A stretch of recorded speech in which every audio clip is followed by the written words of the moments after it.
Bonjour à tous et bonjour à toutes, c'est Oxor, j'espère que vous allez bien. On se retrouve pour la 17ème étape de la Vuelta 2015 pour le chrono entre Burgos et Burgos. Chrono, comme je l'ai dit à l'épisode précédent, qui va être quasiment définitif pour la Vuelta. Il risque d'avoir encore des changements, il y a quand même quelques étapes de haute montagne après ce chrono. On va regarder si vous voulez le profil. Donc on est à la 17ème étape. À 18ème, bon, je pense pas qu'il y ait de gros changements ici, à moins qu'il y ait des chutes. La 19ème, pareil, je doute vraiment qu'il y ait de gros changements. La 20ème étape, certes, il y a des ascensions, mais ça finit sur une descente. Donc je pense qu'il y a de grandes chances que la Vuelta, le classement général des 3 premiers, on va dire, soit figé sur cette étape-là. Il y a quand même de très grandes chances. Voilà. Après, je dis ça, je dis rien. Mais en tout cas, il y aura une énorme bataille sur ce chrono. Voilà, il faut vraiment regarder l'étape, parce que sinon, vous allez être perdu dans la 19e ou 20e ou 21e, j'en sais rien. Mais vraiment, ces étapes-là sont très très importantes pour le général. Et il pleut encore aujourd'hui. Bon, les chutes ne sont pas... n'arrivent pas sur le contre-la-montre, donc ça va. Mais en tout cas, dites-vous bien qu'aujourd'hui, j'espère vraiment que Quintana soit en très bonne forme pour ce chrono, parce que sans ça, le maillot rouge va nous glisser, là. Il va glisser totalement des bras. C'est sûr et certain. Donc faut vraiment qu'on assure. Vraiment, on n'a pas le droit à l'erreur. Allez, c'est parti. Donc pour RVT, on va voir comment on peut partir avec lui. Pareil. Je vais voir si partir à 75, c'est bien ou pas. Je fais des tests, je connais pas le chrono, donc je pars avec 75 avec RVT pour voir si Quintana je peux le mettre pareil sur le chrono. Avec une vitesse à 4, donc ça on peut bien voir la chute. Donc la barre verte c'est la barre d'énergie, la barre bleue c'est la barre de fin de l'étape. Une fois qu'elle est à la fin, c'est que l'étape est terminée. Alors ça monte plutôt bien dans la première partie, ça va descendre par la suite. 75 ça me paraît vraiment très rapide, peut-être 72 ça peut être pas mal. J'essaierai 72 pour le prochain coureur qui partira, ce sera Roras. Parce que 75 c'est beaucoup trop élevé. RVT va avoir vraiment beaucoup de mal à 75. On va mettre à 55 maintenant pour réduire un peu tout ça. On va augmenter au fur et à mesure au pire. Mais là il n'y a plus de barre verte. C'est pas bon signe ça quand il n'y a pas de barre verte. C'est-à-dire qu'il est en arrêt total le coureur là. En arrêt total. Total. Bon, RVT c'est un test, 75 c'est trop élevé. Déjà, après il a 66 en chrono, c'est pas énorme, mais bon, c'est pas une référence non plus. Le prochain sera Roras donc.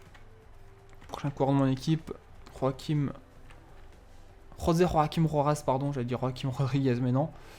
Ça sera Roras le prochain, je ne connais pas ses stats. En tout cas.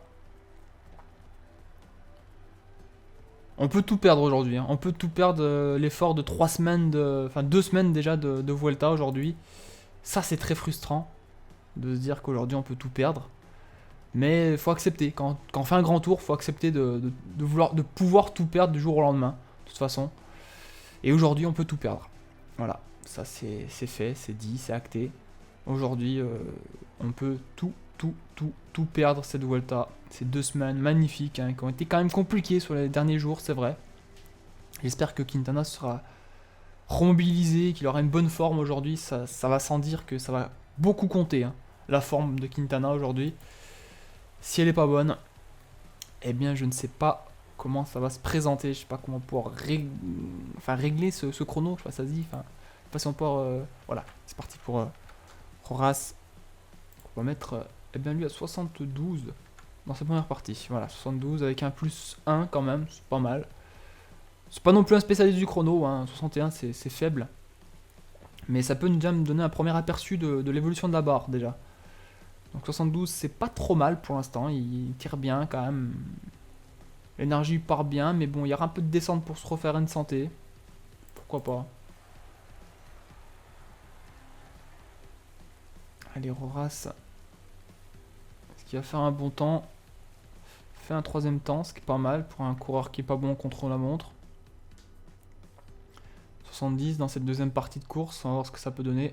Non, 65, 64, c'est bien. Cette 2ème partie de course, j'augmenterai un peu après. Cancellara qui fait meilleur temps. Au deuxième intermédiaire. 72, ça me paraît un peu beaucoup. Ça me paraît partir vite finalement. Je vais essayer de faire autre chose. Hein. Je vais essayer un autre plan après. Peut-être partir à 65 avec un coureur 64-65 pour voir ce que ça donne. Parce que là, il est déjà cuit, hein, Roras finalement. Ah, il est cuit, Roras, c'est terminé. Moreno. Ah, c'est pas un bon coureur de chrono aussi. Hein. Avec un plus 5. On va mettre à 66 pour voir ce que ça donne. 66, c'est faible. Mais on va voir comment il peut suivre. Est-ce que son énergie va beaucoup descendre? Sutherland. Oh, c'est un bon lui. Tiens, peut-être également pour remettre à 66 pour voir ce que ça donne aussi. Alors, 66 pour Sutherland. Ah, c'est peut-être lui qu'on va peut-être plus suivre finalement. Pas trop mal 66, ça descend. Un petit peu Visconti. On va le laisser gérer par la machine. Quatrième temps. Allez, Sutherland. 66, c'est pas trop mal. Hein. C'est pas trop mal 66. Peut-être même mettre à 64, ça peut être pas mal aussi.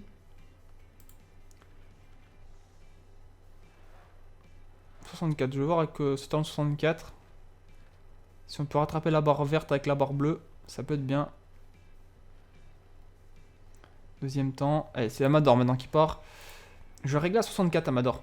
Pour voir également ce que ça peut donner. Il y a un plus 3 en plus Amador. Hein, donc c'est vrai que c'est un peu trompeur, mais bon. Ah, 64 c'est un peu élevé pour Sutherland, j'ai l'impression qu'il va être cuit. Ouais, qui est cuit Sutherland. Par contre Amador 64, il a commencé à 64 direct. Donc on va voir si c'est bon. Sinon je ferai à 62. Hein. Je ferai 62 pourquoi pas avec Quintana pour démarrer le chrono. Mais pour l'instant ça a l'air de tenir 64 avec Amador. Ça a l'air d'être pas trop mal, il fait un temps régulier. C'est pas un spécialiste non plus, hein, Valverde. On va mettre à 62 pour voir, tiens. Ça va être un test aussi. Plus 3, j'ai peur pour Quintana soit moins quelque chose par contre. Hein. J'ai pas eu de moins jusqu'à maintenant, j'ai un peu peur.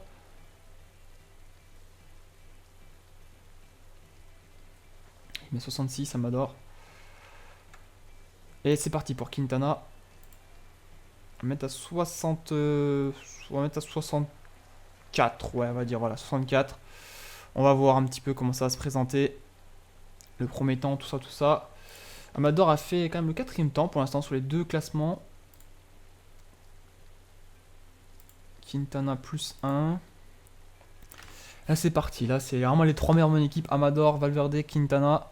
Sur eux qu'on va se concentrer. C'est pas mal pour l'instant pour Amador, hein, qui est vraiment pas mal. Peut-être descendre un petit peu parce que c'est vrai que ça commence à monter là, donc ce serait dommage de l'user. 62, Quintana 64. On va voir le temps. Allez, je vais mettre à 62 quand même. J'ai un peu peur que ça soit trop élevé pour lui. Il a quand même 74, 71, c'est pas beaucoup, hein. C'est pas beaucoup, pas beaucoup. Allez, Amador. 62, on va réduire un petit peu l'allure. On va voir le temps de Valverde d'ailleurs. Est-ce que Valverde va faire un bon temps? Ça va être assez déterminant pour Quintana, je pense, ce temps de Valverde. Allez, Amador. Qui a un peu plus de mal déjà là. Hein. C'est plus dur. On peut même pas rattraper meilleur. Haru. Qui attaque Churuka. Valverde. Froome. Quintana. Alors Froome. 13e temps. 13e temps. Espérons qu'il fasse un meilleur temps. Notre ami. Alors lui 20e temps. 4e temps pour Froome. Nibali toujours pas passé. Bon lui, hors compétition pour l'instant, Pozzo Vivo, hein, 4e temps. Et Nibali, on va savoir tout de suite le temps qu'il fait. 15e temps. 15e temps pour Nibali. C'est peut-être bon signe ça. C'est peut-être bon signe. Allez, on va savoir le temps de Quintana. 15e temps. 12e temps. 12e temps pour Quintana, c'est bon. Pour l'instant, on tient le bon. On tient le bon bout pour l'instant avec Quintana. Il faut encore essayer de réduire, enfin, de rester un petit peu, de ramener la barre bleue vers la barre verte. Un petit peu comme Valverde. Ça nous laisse une petite marge de sécurité, on va dire. Et Purito, qui fait pas un gros chrono non plus. Mais Pozzo Vivo, pareil, pas bon temps. Froome, par contre, il éclose tout.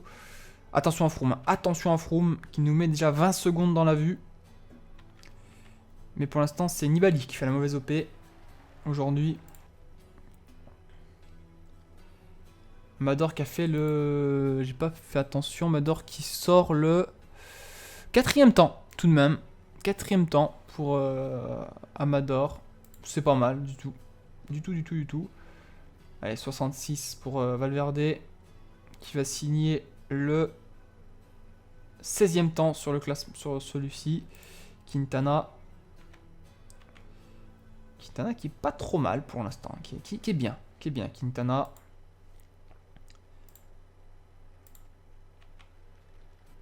Une 44 pour Pozzovivo.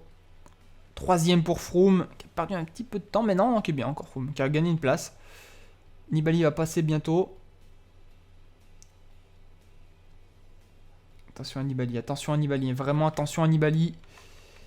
Mais c'est plus Froome pour l'instant, le réel danger. Nibali, 13e temps, il est remonté Nibali. Hein. Il est remonté. Est-ce que Quintana, ça va être suffisant? Allez, Valverde qui rattrape Purito. Et le temps de Quintana, une 39. Ouh, beaucoup de temps de perdu pour Quintana. Valverde qui essaye d'y aller grand train. Pour l'instant, c'est compliqué pour Alejandro Valverde. Mais il est pour l'instant dans une bonne voie. Pour l'instant, Valverde, j'ai l'impression. Allez, Valverde. Oh là, c'est très stressant parce qu'on sait pas trop ce qui va se passer finalement. Parce que Froome est très en forme. Nibali fait un bon temps aussi. On a perdu une petite dizaine de secondes avec Quintana. Valverde qui va bientôt arriver aussi. Allez, Valverde qui va faire un bon temps, je pense. Valverde qui fait le 7e temps. Rodriguez, lui, 57e du chrono. Pozzovivo va faire un mauvais temps, je pense. Pozzovivo signe le... On va savoir ça dans un instant. Le 17e temps. Froome, ouh, 3e temps pour Froome qui explose tout. Nibali, il ne reste plus que Nibali et bien sûr Nairo Quintana. Là, ça va être le duel. Le duel entre les deux. Nibali qui va signer donc un bon temps, je pense. Il va signer le 14e temps. Avec Quintana qui donne tout. Allez Quintana, on donne tout. 10e temps. Ouf. On perd donc 1 minute et 20 secondes, 1 minute 10 sur Froome. On perd pas de temps sur Quintana, sur Nibali, ça c'est bon. 1,40, 1,56. C'est même Nibali qui perd la tête. 3e Nibali maintenant. Eh ben dis donc. Fou, c'était compliqué ce chrono, hein. Fallait vraiment le gérer. Hein. Quintana, meilleur sprinter. Churuka, meilleur grimpeur. Quintana, meilleur jeune, meilleure équipe, la Movistar, on le savait déjà. Eh ben dis donc, c'est TJ Van Garderen hein, qui remporte ce chrono. Tom Dumoulin 2e, Chris Froome 3e. Eh ben la bataille, elle va durer encore un petit moment. Plus d'étapes de haute montagne, à part celle-ci. Mais bon, ça va être extrêmement déterminant comme étape. On va voir comment tout va se comporter, mais c'est vrai que le général, comme vous regardez, c'est 1,40, c'est rien. Ça peut se reprendre. Bon, bah j'espère que vous avez apprécié cet épisode-là. On se donne rendez-vous, les amis, pour la 18e étape. Plein de gros bisous. Portez-vous bien. Ciao, ciao tout le monde. Bye bye.